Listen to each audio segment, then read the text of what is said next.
One of the worst parts of learning to crochet is learning how to sew. I'm going to show you the method that works for me. For this mushroom guy, I have all these spots that I need to sew on to the cap.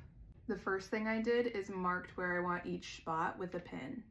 The next thing I do is figure out how many stitches I have around the outside. The final row of these had 12 stitches. So I know if I'm going to work into every stitch on this, I'm going to have to map out 12 stitches on this. To map out the stitches, I'm going to put this circle onto the cap, and then I roughly map out the edges. Now I'm just going to connect the dots using 12 total pins.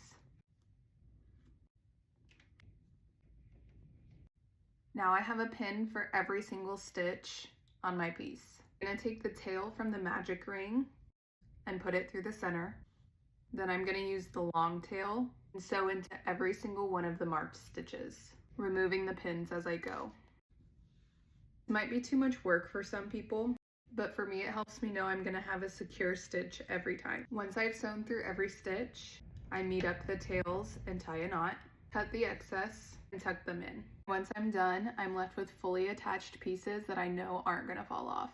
If I'm sewing limbs, the process is the same. I figure out how many stitches I need to sew through. The last round of this arm was 12 stitches, but I'm sewing through both layers, so I know there's only actually going to be 6. I figure out where on the body I want them to go, and then I can plot out 6 stitches. I start from one side, remove the pins as I go, and make sure I get every stitch on the arm.